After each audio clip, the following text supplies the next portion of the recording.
¿Cuánto tiempo les tomó aprender todo? Aprendernos todo, digamos, el texto, los movimientos, las acciones y por sobre todas las cosas, los estados emocionales por los cuales tuvimos que trabajar y tuvimos que pasar, colocar en la obra, nos llevó a un proceso de varios meses que arrancó con los ensayos iniciales que se empezaron a realizar a partir de noviembre del 2018. Tuvimos un impasse y el cambio de uno de los integrantes que no pudo seguir participando y luego continuamos el proceso de ensayo que vino a finalizar todo eso un poquito antes de la fecha de estreno, que el estreno se dio en agosto del 2019. Todo ese tiempo, todos esos meses, nosotros lo utilizamos para trabajar en la obra y aprendernos todo lo que en la obra, lo que la obra nos pedía, lo que el director nos pedía y nuestra investigación también dentro de los personajes. ¿Sí? En la obra, ¿hubo un dramaturgo? ¿Quien la escribió o fue escrita por ustedes mismos? Sí, la obra tiene un dramaturgo. El nombre es Juan Pablo Gómez. Él es de Buenos Aires. Calculo que de Capital, eso no lo sé muy bien. Lo que sí tuvimos la suerte de conocerlo personalmente. Él vino a Mendoza, realizó un taller y, y pudo ver la obra. Así que dijo que le gustó. Esperemos que haya sido cierto. Nosotros creemos que sí, quedamos muy contentos. Y el nombre de él es Juan Pablo Gómez. Es un director y un dramaturgo muy importante, digamos, de esta nueva ola joven de dramaturgos. ¿Qué quieren contar con la obra? ¡Wow! ¡Qué pregunta! Interesante.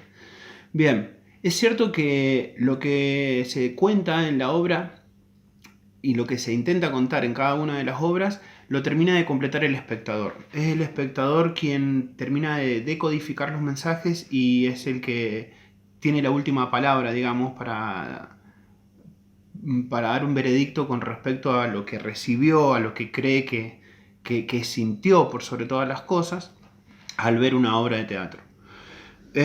Nosotros contamos una historia de amistad, tres amigos que ya ha pasado mucho el tiempo y cómo estos lazos de amistad, más allá de que no estaba uno de los amigos presente, porque todo sucede en un pueblo, uno de los amigos ha emigrado en su juventud y y ha regresado y cómo esos lazos de amistad aún continúan firmes, vivos y vigentes. Y hay otro tema también que tiene que ver con la amistad porque hay otro de los amigos que se han encontrado porque otro de los amigos, pues son cuatro, digamos, lo del grupo, uno de los amigos ha fallecido. Entonces, frente al velorio de este cuarto amigo es que se encuentran y se reencuentran estos amigos. Entonces, valga la redundancia de la palabra, es una historia de amistad, de cariño y de amor entre amigos. ¿Qué recursos usan los actores de la obra para expresarse? Bien, otra pregunta interesante. ¿Qué recursos utilizamos para expresarnos? Eso, nuestra obra en particular, porque claramente los recursos para expresarnos en general, en la vida cotidiana, por sobre todas las cosas, es el texto, es lo que uno dice, ¿cierto? Lo que uno habla, también lo que uno hace, digamos que eso podríamos leerlo como acciones, ¿sí? Esos recursos uno los utiliza para expresarnos. Pero con respecto a esta obra en particular, son muchos los recursos que utilizamos para expresar lo que la obra contiene en sí. Desde el recurso lumínico, si ustedes han visto la obra, creo que si están viendo esto, creo que ya han visto la obra, se van a dar cuenta que el recurso lumínico es muy importante y también es muy básico. muy básico. Entonces, eso es un recurso que nosotros lo utilizamos para poder comunicar lo que la raíz de la obra tiene. Después, las acciones, ¿sí? Que son escasas, entonces al ser escasas son muy medidas las acciones. El texto, claramente, que es lo que los personajes hacen cuando interactúan. Y hay un recurso muy importante utilizado en este trabajo en particular, que es el recurso del silencio. Entonces hay muchos momentos donde la obra recurre al silencio justamente para comunicar aquello que los personajes internamente están sintiendo, está pasando. Entonces, digamos que todo ese conjunto, lo lumínico, lo sonoro que está al principio de la obra, el texto y el no texto, que digamos el silencio, a nosotros nos ayuda muchísimo para poder comunicar y expresar el sentimiento profundo que tiene la obra. ¿Cómo se sintieron en el transcurso mientras hacían la obra? La verdad que fue un proceso muy interesante, fue muy rico y muy positivo. Mi idea como director particularmente era tratar de habitar espacios no convencionales, tratar de hacer teatro fuera de teatros, entonces tratar de ver cómo esos espacios inciden sobre la actuación.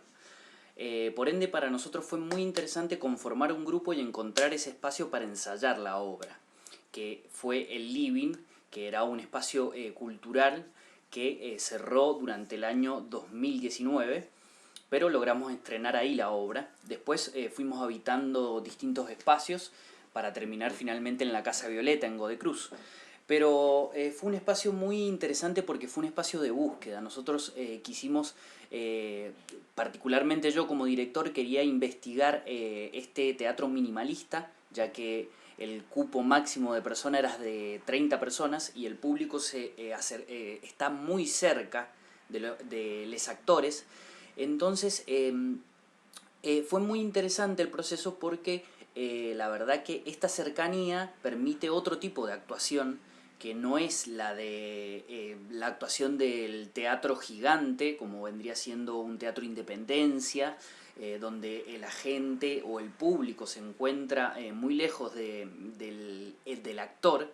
Entonces, la verdad que fue un proceso de búsqueda muy interesante donde pudimos investigar mucho sobre la actuación pequeña, sobre el dramatismo en acciones muy pequeñas, y también investigamos mucho la pausa, cómo se actúa cuando no se habla, o sea, dónde está la actuación. Muchas veces se cree que actuar es hablar y no, para nada, sino que para mí era muy interesante buscar el silencio, cómo actuar en el silencio y qué expresa ese silencio y el dramatismo que tiene ese silencio. Creo que fue muy interesante ese proceso porque logramos congeniar con estos actores que por fuera de la escena también somos grandes amigos, entonces pudimos lograr generar esta amistad que pide la obra entre esos tres personajes que se conocen en la ficción desde hace muchísimo tiempo, de que son pequeños. Por ende, pudimos lograr a través de este minimalismo y poder investigar sobre eso cómo estos personajes juegan con ese conocimiento y cómo, sin decirse nada, se dicen un montón. ¿Cuánto tiempo les tomó ensayarla? La obra empezamos ensayándola por el año 2018, en noviembre del 2018 aproximadamente. Empezamos probando ensayarla en el vestuario de la nave universitaria, que es un espacio del Estado, dependiente de la universidad. Por distintas cosas, un actor no pudo seguir participando del proceso, y entonces, bueno, se pausó durante ese verano y volvimos a ensayar en marzo. Por ende, desde el tiempo que nos llevó desde marzo hasta el estreno que fue en agosto. Lo bueno es que desde ese marzo pudimos empezar a ensayar en el living, que era este espacio no convencional, que era una casa. Ahora ya no existe más ese espacio. Y como la obra, como les explicaba, se trata de intervenir espacios, poder ensayar en ese espacio desde marzo hasta su estreno nos permitió poder hacernos de ese espacio y poder habitar los distintos recovecos. Por ende, tenemos desde marzo, abril, mayo, junio, julio, agosto. Fueron unos 6 meses desde que conformamos el equipo que finalmente llegó a comprender la obra y a estrenar la obra. ¿Por qué se llama Un Hueco? El autor es Juan Pablo Gómez, que es un autor de Buenos Aires. Podría dar mi interpretación, ya que tuvimos la suerte de que el autor viniera a ver la obra y poder discutir con él sobre la obra. Y claramente Un Hueco hace referencia a distintas cosas desde mi interpretación como director. Primero, y la más clara, hace referencia al hueco que deja en la gente cuando alguien se va. La obra habla no habla particularmente de eso, pero sí habla de la muerte de uno de estos amigos, de este grupo de amigos que eran 4 y quedan 3. Y sobre todo ese hueco principalmente hace referencia al hueco que queda cuando alguien parte, cuando alguien se muere, el hueco que quedan las personas vivas, ¿no? Por otro lado también, y habla mucho del hueco que ellos habitan en ese momento. ¿Por qué? Porque están metidos dentro de este hueco, que vendría a ser este espacio mínimo donde se desarrolla la obra, que es el vestuario del club deportivo, donde ellos cuando eran jóvenes, cuando eran niños, habitaban en este pueblo desde muy pequeños, donde compartían un montón de cosas. Este hueco, este vestuario, se convierte precisamente en ese hueco que los contiene al mismo tiempo, metidos en ese hueco donde pueden averiguar o pueden discutir cosas que han quedado guardadas en el pasado. Creo que por lo tanto un hueco hace referencia al hueco que nos deja cuando alguien se va y al mismo tiempo este hueco que usan ellos para protegerse de ese afuera que no quieren ver por un momento, que es el velorio y la muerte de su mejor amigo.